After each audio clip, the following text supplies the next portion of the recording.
Hello and welcome to The Shift, the podcast that aims to tell the no-holds-barred truth about being a woman post-40. Created and hosted by me, writer and broadcaster, Sam Baker. My guest today has been lauded as the most lethal, screamingly funny truth teller of our time. Guardian columnist Marina Hyde has made her name as the master of the takedown. Through the political shitstorm of recent years, she has taken a scalpel laced with laughing gas to the establishment and made us weep, in a good way, usually, in the face of the coming apocalypse, and earned 2 Political Commentator of the Year awards. Now those columns have been turned into a book. What just happened? A rampage through the heroes, villains, chancers, tossers and shysters that have made the last decade what it is. Like all of Hyde's writing, it's howlingly funny and terrifyingly true. You know, I'm an optimist. You may not get it from the writing. Given my subject matter, I'm quite an optimist. In my personal life, anyway. Marina joined me to talk about lucking into journalism, thriving, not surviving, in male-dominated environments, and why the pram in the hall turned out to be her superpower. She also told me why she wishes she'd taken more risks, why white wine is her nemesis, and why she'll be forever grateful to the menopause movement. This episode was recorded before the UK political scene got even more chaotic than normal. I've got to say, interviewing journalists is a nightmare anyway, because they're like the worst possible people to interview. But you're like, have you watched all the Harry Potter films? I have watched all the Harry Potter films. So, you know, in the Sirius Black one, Prisoner of Azkaban, yes. Dean or Seamus says he's like smoke. He like slips through your fingers. And that's what you're like, because you're all over the internet. Your writing is all over the internet. But try to find out anything about you and it's like, you like smoke. You just slip through our fingers. I'm sort of quite old-fashioned. I really generally just think I am a writer and that is that. So I tend to just do my writing and put that out there and then not do any kind of... I don't really have any interest in being a sort of pundit or anything like that. You know, I mean, I don't mind writing things. I think, you know, sort of journalists building their brands has in some ways been responsible for many, many ills that we're now reaping the benefit of. Oh, God, don't even. Columnists are actually the biggest offenders. They're the worst. We elected one of those to run the country. Ultimately, we elected not just a newspaper journalist, like the worst people. It's seen what they've done to their own industry. Now we've elected one of those to run the country, but a newspaper columnist. So really the very worst type you can possibly go for. So, I mean, we've deserved everything we haven't got. Yeah, totally. But how have you managed to dodge that? Because particularly with female columnists, there's a real, I mean, it seems to be like an onus to kind of just like strip every bit of your soul bare onto the page. I mean, you haven't done any of that at all. I've been really I've been quite fortunate because I don't like doing that. I'm really private and I don't really like doing that at all. I've never been on Facebook. I've never been on Instagram or anything like that. A while ago, there was a real sort of vogue for those articles in which people, you know, women particularly, kind of put all their pain out there or all their this, you know, and really, or just write about their lives in a way, which, by the way, I, you know, love to read brilliant people writing about their lives. Although I would leave doing that till you're a bit older, would be one of my pieces of advice. But I was rather fortunate. This sort of big political story came on and then everyone became obsessed with politics. And I was able to, you know, make something of things, but without having to do that. And I have really appreciated that. Very occasionally I'll write about things that have either happened to me or, you know, my family or something like that. But I try and keep it pretty rare, really. It's not really my cup of tea, I've got to say. It might be when I'm older. So how is book publicity going down then? For the woman who doesn't like talking about herself? No, I mean, I hope it will be all right. I mean, I tell you what, I really like meeting, I really like doing live things and I really like meeting people. I always find it completely bizarre that anybody reads my articles, completely bizarre. And when they say it, I think it's just so odd. But meeting them and getting to sort of commiserate together with the sort of chaos of the last few years, I find really fun. And I'm really looking forward to that, to go out and sort of see people and do that side of things. Your columns, the internet goes mad every single week or twice a week when you put your columns out. And, you know, your book is covered with plaudits and, like, you know, Phoebe Waller-Bridge described you as, like, lethal, screamingly funny truth teller of our time. Most lethal. And so I want to talk about how you got there. Because did you always want to be a journalist? Do you come from a family of journalists? I was completely completely by accident that I became a journalist. I tell you what I did. I worked for a secretarial temping agency for quite a long time after I left university. Although I actually wasn't quick enough to be a secretary, I had to be a receptionist because my typing speed wasn't quick enough. And I ended up getting sent to a lot of banks, which I didn't really like. Places in the city, I really didn't like it very much. And I remember one day I got the call from them. They had two jobs. Either I could do 3 months at this place I'd already worked, this bank, which I really hated. But when you're a temp, if you're given 3 months work, you've got to sort of take it. Or I could have done 3 days answering the phone on the Bazaar desk on the Sun, which was the showbiz desk. And I remember just thinking, I'm making such a stupid decision here, but I just don't think I can possibly go back to that. And then they actually needed me for a bit longer. And it was just hilarious. It was brilliant fun. It was completely crazy. It was sort of like the late 90s. Celebrities would ring you up and tell you who they were in bed with other celebrities at the time. It was absolutely mad. You sort of realised that most of the people who were in the papers at that time sort of wanted to be in the paper. Yeah, they put themselves there, literally. And it was really seeing behind the curtain. And also it was just so funny. And I sort of loved showbiz. I thought it was all great fun. And so I ended up carrying on, and I was their secretary for a while, and then gradually I got a job like being a pitch researcher and things like that. But I hadn't really planned it at all. It's really weird when you look back, because now I don't know what it seems to you, but it seems to me sort of quite obvious that it was something that would have suited me. But I wouldn't have had the confidence, I don't think, to think I could have done it at all. In fact, I know I wouldn't have. So just sort of accidentally starting at that level and then becoming someone who ended up writing was a good way for me to do it. And actually quite a lot of things that I've done in my life. I'm now doing more TV writing and things like that, but it's come later on, and it's come sort of gradually. And I sometimes think, why didn't I do this before? But the answer is really that I wouldn't have had the confidence to do that. Even though I seem very confident to lots of people, my writing seems confident. I think that, I sound like a Sloane Ranger. That sounds confident. There's lots of things that you sort of come across as, but I wouldn't have been remotely professionally confident, or even to say out loud, I'd like to be a journalist. I think I would have just felt like I would have shriveled a bit. It's really interesting, isn't it? Because I started exactly the same way, like learnt to type, worked for a temp agency, worked at an architect's for a bit, was bored out of my skull, said I didn't want to go back, even though they wanted me to keep going back. And I thought, that's completely stupid. And then, although somewhat less glamorously, I went to do maternity cover for the editor of Chat Magazine's PA. Yeah. And the same kind of thing, just stayed there for a bit. And they, for some reason, let me do some writing, which has just struck me as completely mad at the time. Because I had actually failed to get into journalism college. So I was a reject. Oh, yeah. Well, so you'd actually tried to do it that way, you see? Yes. I remember somebody at the Sun saying to me, do your parents know Rupert Murdoch? What? Oh, well, is that because you're posh? Sorry to just put that straight out there, but We don't, yeah, exactly. We don't know. No, we don't know Rupert Murdoch. Not socially. And they thought that's the only way you got there. They also knew that I didn't, because they could see how I'd come. I'd literally just come from the temping agency. It was just sort of great fun, and it was a kind of riot. And I learned a lot doing those sorts of things. And then you sort of learn a lot that way. It's a good way in. I think I don't know about all these graduate trainee schemes where you kind of go in as straight away as someone who... Yeah, I've always felt, I don't know whether you felt this, but I always felt like slightly looked down on by the people who had done like the proper training. I wasn't proper. Of course, always. The sort of narcissism of small differences, isn't it? They have to sort of... People will always look down on you or try and make you seem like just different, or sort of, as I say, people will say, do your parents know Rupert Murdoch? God, yeah, I have to say nobody ever said that to me. Can you think it? No, God, no. So they kept you on, and then you did some picture research and stuff. So how did you get a writing break? Well, they had a sort of listings magazine that was for London. And I think I started doing like tiny little things like bar reviews for that, and just a tiny bit up from listings. They were tiny little paragraphs. And then that's how it started. And then at The Guardian, when I came to Guardian, I worked on the diary column, which I was an obsessive fan of. And the person who wrote it was a guy called Matthew Norman, who was so funny. And he's a sort of great friend of mine. And he was so irreverent and so rude about people.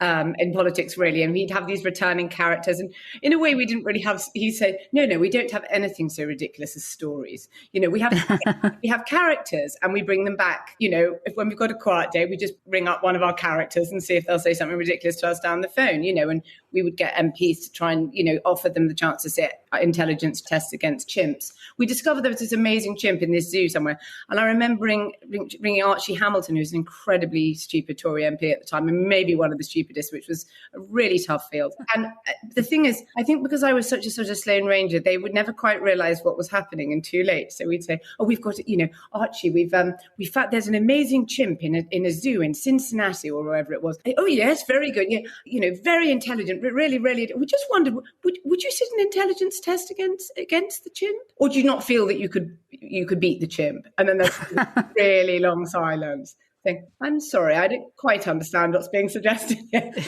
We just did all these sort of crazy calls. But that kind of set in my mind the idea that, I don't know, what people really like to some extent, even when they're awful, are characters that come back again. So it's that sort of semi kind of, it's not totally fictional. Some of the favourite letters I get are from people in America who say, I don't know who any of the people in your column are, but I really enjoy it. I just like the idea that this little interconnected world that they have no idea who any of the people are, but it kind of works as a soap opera or a drama or something. And I saw the announcement, I think it was yesterday, wasn't it, that you're doing writing and exec producing with Armando Iannucci and Sam Mendes. Was that yesterday? Yes. Or am I just I think I might have come out. Yes, this is fun. Yes, I've been doing a few things like that. And I worked on Armando's other show that he's got at the moment with HBO called Avenue 5, which is sort of a set in space. But this is a sort of new thing. And anyway, it's quite new. We'll have to see how it goes. But it's super exciting and fun. Because when I first saw that, I thought, oh, that's a big leap, actually, for you from being a political commentator to effectively fiction. But listening to you describe the way you approach the column, it's kind of not really, because it's just recurring characters. Yes, in a way it has been. And actually that approach first started for me. The column that I really found my voice on was one called Lost in Showbiz, which, I mean, really quite a long time ago now, probably in 2005, I started in The Guardian. They never really covered showbiz. I think they sort of thought they were a bit sort of grand to do it. And then Alan Rusbridge just said to me, oh God, I mean, I feel like we're going to be like the Times refusing to cover rock and roll in the 60s or whatever, because, apart from like Islamist fundamentalism, celebrities were really the main story of the 2000s, all the Paris Hiltons and this and that. It was a sort of explosion in the culture, which was really kind of immoral and awful at times when you look at what happened to Britney Spears and whatever. But it was a really kind of fun time to be writing about celebrities. But at that time, I sort of developed a voice for that column that worked. And I think that has definitely gone on to that sort of modulated, but it did work for the politics, which only came together really for me after Brexit, at the time of the vote, I think. And in the middle of that, you had a sports column. Oh, yeah. So they were all really disparate. For many, many years. For many, many, many years, I've written a sports column. But I stopped about 2 years ago, which I really miss. And I used to go to the World Cup and the, Olympics and the Ryder Cup and all those things. I love doing that. But something had to give, but I miss it. Where did that come from? How did you get into that? Because sports writing, certainly at that point, it's not much better now, but certainly at that point, it was very male. Oh my God, completely. It was so, completely. Really terrible things were said to me by, including my own colleagues. I mean, it was kind of hilarious, but I didn't really care. That was like what? I'm really not on a family show. Let's put it that way. It's not family, you're fine. But I used to feel that was another thing that was helpful to me, which was that I always felt like really quite outsidery there, and that I could never properly fit in and be the same. And a lot of people made it clear that I couldn't be the same as the guys on the sports tour doing those things. And so that was great in a way, because it's quite freeing. It's very liberating. And you think, right, I don't have to be the same as you. I'll just do it in my own way. So it sort of forces you to find a voice.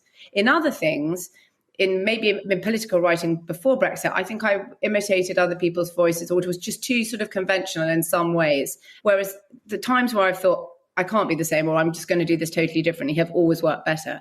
At what point do you think you got that confidence? The politics column really came together. It was bizarre. It sort of just came together around the time of Brexit, and I was off all my other columns and just writing about the referendum as it was happening. And then this kind of event that was unexpected for many happened, though not unexpected for everyone, clearly, and was upsetting for many, though not for everybody. And somehow it was a kind of feverish time. It was like a sort of mad Midsummer Night's Dream, and it really was almost a solstice, wasn't it? And And it all came together, and I just suddenly thought, oh, I see, this is how I can do this. I think people kind of don't like politics in lots of ways, but they do like, I don't know, movies or Taylor Swift songs or, I don't know, football or whatever it is. So I quite like talking about politics through the prism of those things, rather than in a way, the quite conventional way. And I'm not trying to make myself sound like some complete iconoclast, because I'm not. But actually, politics is written about in quite a conventional way, and there'll always be some guy telling you what happened in a back room in 1983 and why this is quite similar to that. And I just thought, I mean, it's quite like blank space with Taylor Swift, isn't it? And then,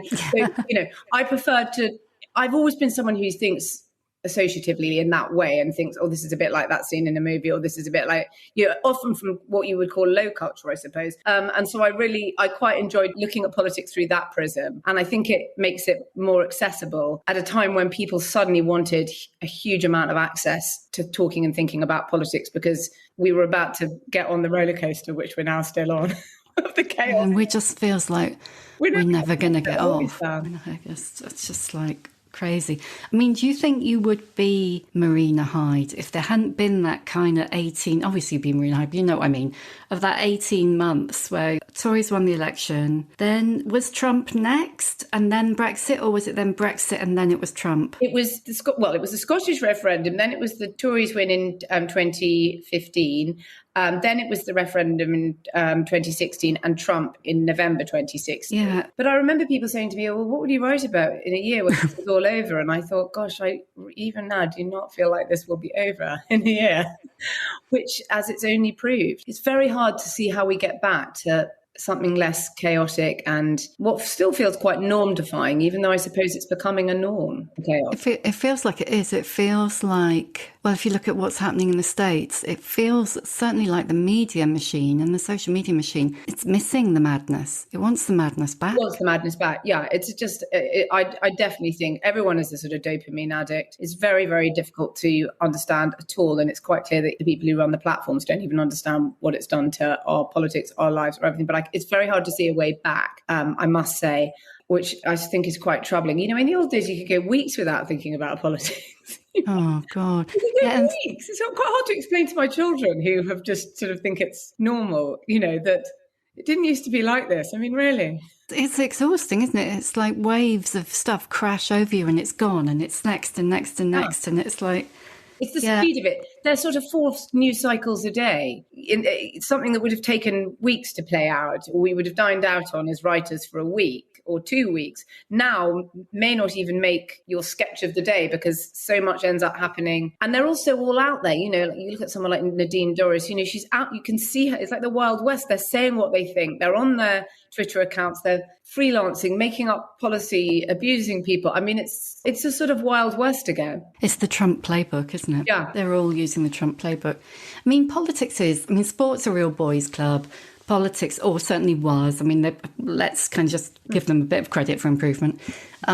Not much, but a bit. And politics too. It's interesting that you've really thrived in both those environments. Yes, it is. I don't know. I read these surveys of all these things where men can't name any books by women they want to read or whatever. Yeah. So I'm pleased that it seems to have cross-gender appeal. Yeah, they kind of almost haven't noticed that you're a girl, maybe. Well, yeah, maybe. Although I try not to sort of, I quite often will write about sort of, I don't know, women. Yeah, it's not relevant. But, yeah. I mean, we're not that far away from the days where women columnists were sort of totally siloed, and they would be like a women's columnist, which is still certainly in my memory of what you might call Fleet Street. Definitely. Oh God, yeah, the women's pages. Yeah, and all having a long time. Whereas it is definitely less like that, and you hear less of the kind of comments about it than you used to. Definitely, which is good. But I mean, there's plenty more to do. Were you always a funny kid? Not funny weird, funny haha. I always liked, or both, maybe. I always liked telling jokes. I always thought that was quite pretty aspirational. Yeah. I used to do sort of stand-up and things much really when I was, and I did lots of comedy at university when I was in those years. And I really enjoyed doing that, but it is quite, I thought I wouldn't carry on. And again, that was a sort of confidence thing. You know, I remember really it was quite sexist doing comedy at university, I've got to say, very sexist really in some ways. And, you know, I was constantly being told to be the wife in a sketch or this or that. Yeah, I don't know. It was really quite old fashioned at times. And I'm not sure that the people who did it would even realize, and if I said it to them now, would realize they had been like that. But I'm afraid they were a little. Not all of them, some.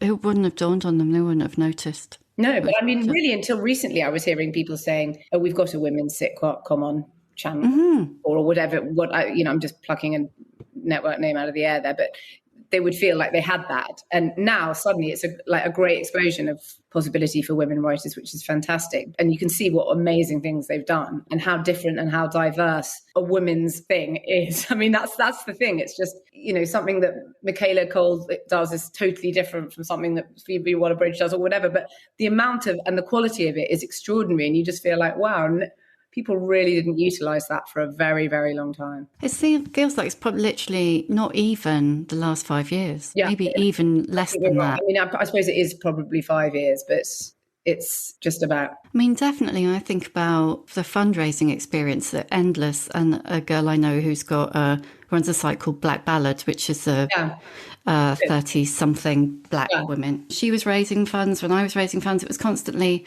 there is a women's digital platform. There is a black women's digital platform. We don't need any more. And the number of screenwriters I know and other writers who've just said, we've been told, we've got a commercial female, whatever. Yeah. You know, we've got a thing about women in their 40s. That's it. That's that box ticked. Which, as we can see over the last 5 years, was a real commercial cock-up. Totally. So moving into telly, was that a kind of was that intentional? Was that what's coming next in my life, you know? Yeah, I've got a few things sort of in development with various people, with HBO and with elsewhere. And yes, again, I wouldn't have had the confidence earlier on, but then I ended up thinking, okay, well, I will try this. And actually, I tell you what really made a difference to me. Everything good I've done, I think, has been after I've had children, which I would not have believed. I had my daughter, who was my third child, in 2014. I had them all. I had 3 in 3.5 years. But everything good I did after has come after that. And I tell you why. It's 2 reasons. I became way more efficient because I was really trying to finish it early so I could be with them. And I became therefore much, much more focused. And you end up spending less time, which actually suits the modern deadlines where they want everything for the web much earlier. But you also become, instead of messing about and doing this or that, I became far more focused, and my writing improved so much, in my view, because of that. Funnily enough, I met a woman, head of a woman production company, a TV production company, a few years ago, and she said, I only hire women who are pregnant or who have children because they're just so efficient. And someone told me that Natalie Massenet had said that as well, at Net-a-Porter or whatever, because she just felt that there was something. So there was that element of it. I became much more efficient and strangely, in less time, was able to produce better work. And the other thing was that I became much more of a risk taker. A lot of growing old or growing older is becoming less self-absorbed than you were when you had a lot more time to be more self-absorbed when you were younger. And coming out of that self-absorption actually has made me, I don't know if it works the same for everyone, but it certainly made me much more of a risk taker. I felt, okay, well, these children are the most important things in the world, so it really doesn't matter if I fall flat on my face writing something for television or not. I'm going to take this risk because in a way the pressure was, I don't want to say the pressure was off. I don't mean it like that. I just mean I felt that risk was just something I could deal with in that sense, a professional risk. And I that's odd, isn't it? I wouldn't have figured that before, not for a minute.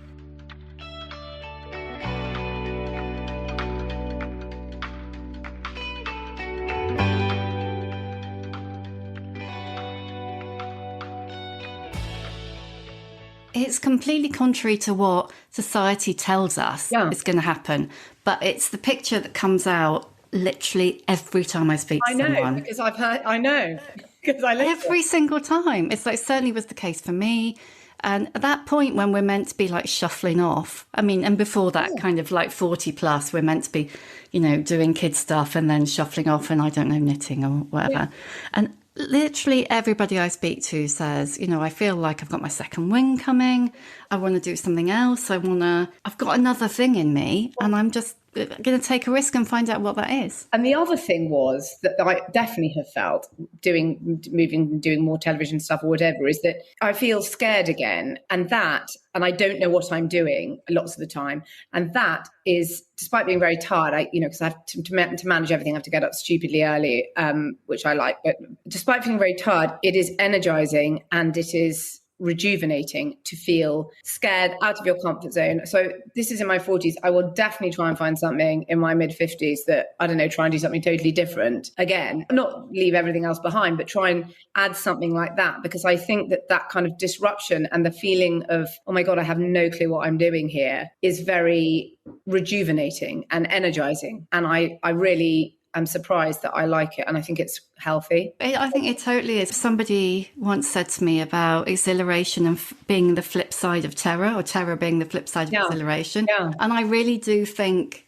there's something in that kind of, if you're thinking, oh, that person I've got to interview is really scary, or that thing I've got to learn to do, I don't know how to do that. Making a massive assumption. You normally write sitting in front of the telly or on your own. Yeah. So how is like a writer's room? That must be a bit frightening. Well, it's totally different. And also I write and I put the handbrake on at 1,000 words, and I'm so used to doing it. Whereas, if you're writing something for television, you may write 30 drafts of one script and it comes back and you're working on the same thing again and again and again. It's a totally different thing. I mean, it's not for everybody. And I think that perhaps some journalists would find it like, oh my God, I can't handle this. I can't keep going over the same thing and round in circles. But it's just a totally different process. And it uses a different bit of your brain in a way. So I've quite liked doing things that are not factual, as it were. Well, I've always liked the sort of creative bit of column writing the most, in a way, trying to think of the jokes or whatever. And I find them doing that very cathartic, particularly over the last few years. I feel like, whereas other people had unresolved news issues, I was able to sort of work through them on a twice weekly basis, which is actually, there's a lot to be said for writing things down. Do you ever want to stop watching the news? Do you ever just want to go, I can turn it off, I can't take any more? I've just been away and I didn't bother that much with it. I mean, I don't mind it. I don't mind that much. I was very pleased to miss a huge number of leadership debates, which I understand will still be going on for another 4 weeks. So I guess I'll catch some of those. Yeah. But next time I see you, we'll know. We will know what the future holds. We will have a new Prime Minister, Sam. Neither option is making my heart sing, so... No, they're making our hearts howl and scream. So one of the very few personal things I was able to find out about you is that you've been married for 23 years, haven't you? Can you believe it? It's a really long time, isn't it? I know, it's hilarious. We were saying the other day that we're going to have our silver wedding. So that will be in 2024. Isn't that funny? Yeah, we were lucky. We've got on together, and so it makes it rather easier. And he's very supportive of all of my things, and helpful, and the person I like talking to the most in the whole world. So that's quite lucky. There's that old cliche, isn't there, about behind every successful man, there's a successful woman. But the more people I talk to who are, there's a whole load of women who are like, I can't wait to dump him, or I have dumped him, or I can't stand the prospect of being with him for the rest of my life. But the people I know who are with long-term partners all say that. They all say that they feel like behind them there's that man, that long-term partner. Definitely. And funnily enough, it was even more so in the pandemic. I really felt that, because he's normally in an office, and so because I work at home, I always take the children to the dentist or the this or the that, because I'm not going to prove some point make him come all the way back from the BBC to come and do these jobs. So I do it. But it was just so great. It's like, oh, I see you're at the kitchen table, so well, you'll be taking them to the whatever one of 3 public services was still open at the time. But it was nice. I really liked it, all being together. So we were lucky. And also our children are at the age where they want to spend 24 hours a day with you anyway. So that was, we were very fortunate. I had no complaints. So what are they, about 8 to 12? They're 11, 9 and 8 at the moment. Yeah, so... yeah. So they still like you. Yeah. Yeah, it's slipping away. It's slipping away every day, Sam. My brain went, when you started talking about one of the 3 public services that were still open, my brain immediately flipped, which is just exactly how I think, to the time I had to go for a smear test, and it was practically the only thing you could do was go for a smear test, or go for a once weekly supermarket shop. We really appreciated the little... It's like the little outing. You smeared us. I mean, it's something to do, isn't it? Yeah, exactly. It's like, well, I got to leave the house. Yeah, Yes. yeah. So, anyway, on that note, what do you make of the menopause movement? Oh, it's jolly good, isn't it, that everyone's on about it? I think it's good. I just wondered what Marina Hyde might make of it. It's super that everyone, because otherwise people just don't tell you about these things. And also, I mean, really, it seems strange that lots of people have, I don't know, my mother's generation didn't really talk about these things, even though in a way they should have, because they were children of that kind of consciousness raising era of feminism where women realized that talking about all these experiences was actually very helpful and dragged you on a lot quicker than if you didn't. And I fully believe that none of these things would be anything like the problems if men had to go through them. So I love all these people talking about it. Or I mean, I like bookmark all these pages and think I must read that. I think it's great. And people don't know unless you tell them that. I was reading about all this. Sorry, I'm going to get this wrong because I'm not on it yet. But when they say about all the the synthetic hormones and the this hormones and the bio whatever. This is really great. This is information that you might not otherwise get. Oh, yeah, totally. And you have to really, really, well, you used to have to really dig around for it as well. I want Davina to tell me that. Thank you, Davina, whoever it is. Just tell me. So where are you at with yours? I haven't got it yet. I'm fortunate that, I do feel quite a lot of rage, but apparently it's unrelated. Oh, that could be just like rage as opposed to, could be either. Could be it could be. Yeah, could have more coming. Maybe I'm not aware of being even in the peri, but maybe, of course, like all of these things, I always think, well, maybe I just, maybe I'll just go through and nothing will happen. I always really want to think, maybe I won't be hungover after I've drunk 5 glasses of wine. Yeah. But you will be. But you will. You will. Oh, that is one thing, actually, the hangovers. Oh, my God. I mean, like the mind next level. The body is so weak. So weak. In principle, I love all these things, but you really have to sort of, God, I mean, yes, all of those things have been a real eye-opener. A man who I love, told me, a funny man, told me, they said, oh, no, your 40s are a nightmare for drinking, but your 50s will be amazing again. And I just was like, someone said to me, was he in the pub when he said that to you? That is totally random. Yeah. Totally random. I'm here that not, but yeah. No, white wine, forget it. Yeah, I know. Kiss goodbye to white wine, frankly. There was a point but when I was much younger and on G2, we used to have the features conference at The Guardian every week. And all of us girls, we were young. I mean, I don't know, we were definitely like in our very early 30s, or about 30 or something like that. Or even, we would be obsessed with like, no, what is it about white wine that sends you absolutely mental? Like if I have 2 glasses of red wine, I'll sip them. It will be 2 glasses of white wine, I could potentially wake up in Rio. I've put me onto a plane. So we were obsessed with trying to find out research. What is the difference? We spent ages on this and like proper science correspondence went. Yeah. Apparently there is nothing, but women know the lady petrol sends you mental. There must be something. It must be something chemical. But we spend a lot of time looking into it. Well, I personally didn't because I'm terrible at this sort of statistics stuff, but science people, the science bit, spent a lot of time looking into this and they came up with nothing, Sam. But I know it just hasn't been discovered yet, but it's out there. I wonder if it's got something to do with estrogen.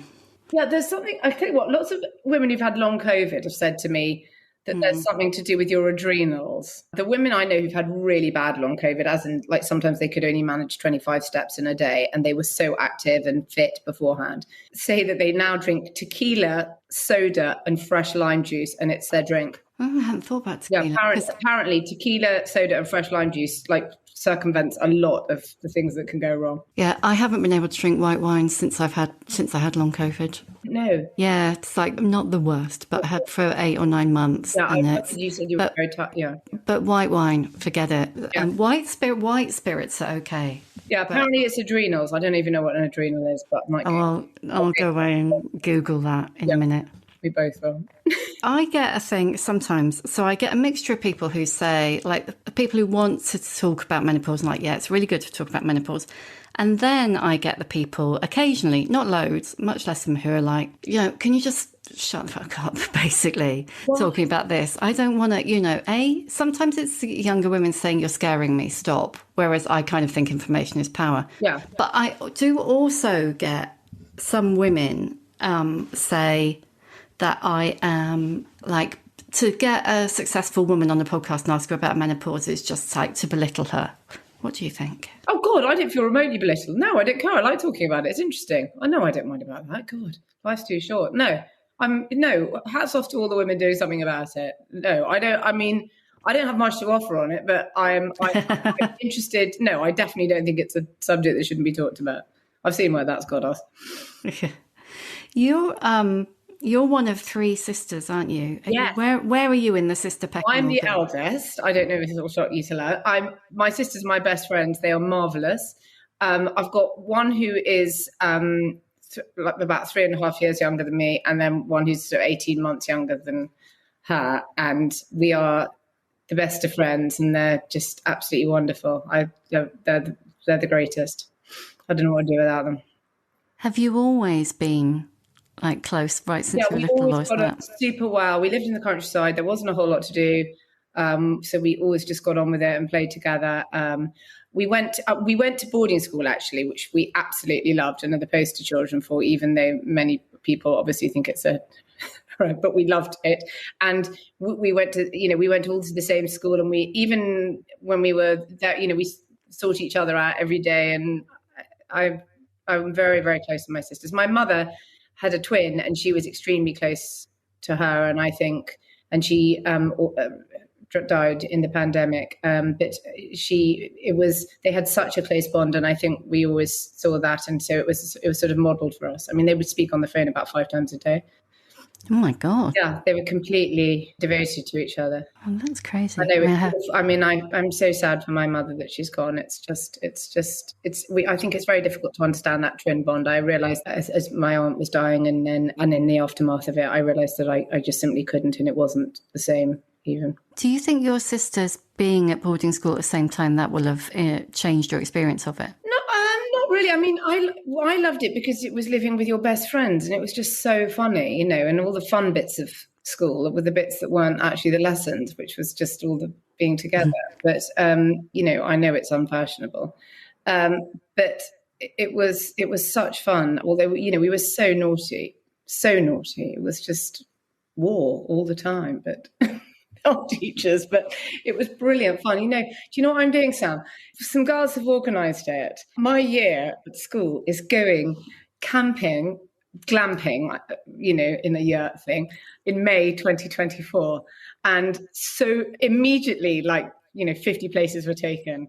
And we're all going, I mean, can you believe it? I can't even imagine. We're going to be 50. I was going to say, is that your 50th? Yeah. 50th. I think they organised it then because they thought, even if you do it a year in advance, people say, well, I've got this thing, And so we're all going, I am absolutely dying for it. I'm so excited, even though it's basically 2 years ago. I think it will be hilarious. Oh my God, that is my idea of hell. I know a lot of people, I mean, hopefully it won't slip over into recriminations on night 2, but everything's copy, Maria. Yeah. I know, grievances nursed for at least 32 years, but I'm really excited about it. Someone said, the person who's organised, well, we need to talk about what we need to do for entertainment. I was like, entertainment? We're just going to talk. It's fine. Yeah. Talk and drink tequila. Yeah. Fresh lime and soda, yeah. The old adrenals, what are they? Got a couple of years to find that out. We'll be fine. All right, I'm going to ask you the questions I always ask. Please. What's your emotional age? Oh, I don't know what that is. I'm 48, which is my actual age. Is that how old you feel? No, I don't care about things like that. I never think of it. And every year is my favourite year when it happens. So I'm a forward looker. Oh, that's really interesting. Have you always been like that? Yeah, I think so. My husband's so nostalgic, it's hilarious. It's like he's practically got a presidential library in all our cupboards, all these little things for when he's like, my God, I just, throw away and move on. But you're the one who's going on the mega school glamping reunion. Yeah, I know. Yes, I know. But I'll enjoy that. It'll be now. It'll be different. It'll be amazing. I'm really looking forward to it. Next year's always the best year. Were you always that person? Yes, I think so. Yeah. Any idea where that comes from? No, not really. I suppose I was always looking forward to things. I'm an optimist. You may not get it from the writing. Let's face it, my subject matter. What am I to do with it, Sam? But given my subject matter, I'm quite an optimist. In my personal life, anyway. Give us a book recommendation. I'll tell you what I'm obsessed with reading about, and I have been for a long time, and I'm going to give you a really weird book that you're going to think, why am I doing this? I read a huge amount about Hollywood, particularly old Hollywood and how Hollywood started. The first one was one that was recommended to me by Clive James, the first one that I really read that I thought, I'm obsessed with this now. And I probably read it about, 15 years ago. And I now read just a huge amount. It's called An Empire of Their Own, How the Jews Invented Hollywood. And it's an extraordinary story of those kind of stories you can only really have in the 20th century, I think, where these people came from, really the poorest fur trapping shtetls right in Ukraine. And they conjured this town out of the orange groves. And you see this guy who I was just sort of alluding to, this kind of first generation immigrant who used to be a fur trapper in Ukraine. And when it's his 100th birthday, he's sitting in the Beverly Hills Ballroom. A hotel which wouldn't exist without the cake. He'd been head of Paramount Studios. There's a sort of 8-tier cake that's taller than me. There's kind of Bob Evans, Jack Nicholson, they're all around him. And I just think that's such a sort of, and I'm fascinated by old Hollywood. So that was a book that started me off on a kind of reading tear that I will read as much around that subject. It's probably like the only subject I'm an expert on. Hardly. What advice would you give younger women? I would say that, as I've just said to you, just think it will get better, and you take all steps to make yourself become less self-absorbed, because in a way that's when and make space for other things to come in, I have found. But of course, if you told me not to be so self-absorbed when I was 22, I'm sure I couldn't have managed it. But you let more in when you let yourself go a little. Quite a few times when we've been talking, you were talking about your lack of confidence when you were younger. Are there things that you wish younger you had done sooner? Yes. Taken more professional risks, maybe not gone out so much in my 20s and early 30s. Not gone out, but not got, sort of absolutely wasted or whatever. But maybe taken more risks, professional risks, rather than, Yeah. anything dangerous, girl, please. But professional risks, yes, I think I could have taken many more professional risks. But anyway, it all worked out in the end, and I hope I will continue to take more risks as I get older. Who's your old bird role model? Oh, God, I've got so many. I love all those old sort of Lucille Ball when she was old, Nora Ephron, Joan Didion. I love all those women. Joan Rivers, all the sort of writers and comedians. I love them. Just anyone who kind of continues to grow old riskily and, in what might have once been viewed as disgracefully. Just anyone who just does things on their own terms. I'm particularly interested in people who sort of create themselves.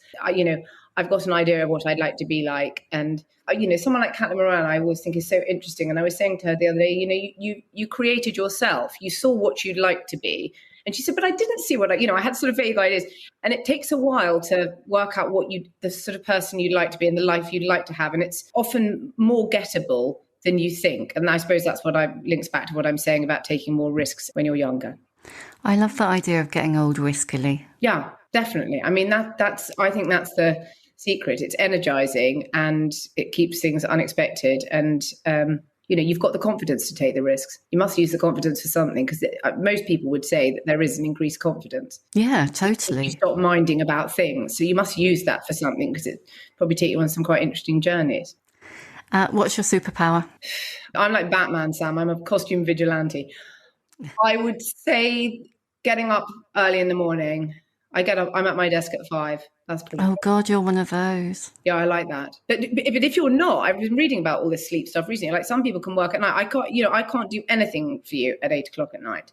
I can't do anything. I'd be absolutely hopeless. Something that would take me 4 hours at 8 o'clock at night would take me 5 minutes at 5 in the morning. So I quite, Did you train yourself? No, yeah. I'm naturally presumably like that. I always like that. I never was able to work late or anything like that. I didn't. Well, if I have to do it, there's some debate, or if I have a football match or whatever, then I can do it, and you have the adrenaline, and that really helps, and that gets you through it. But in general, no, I'm not.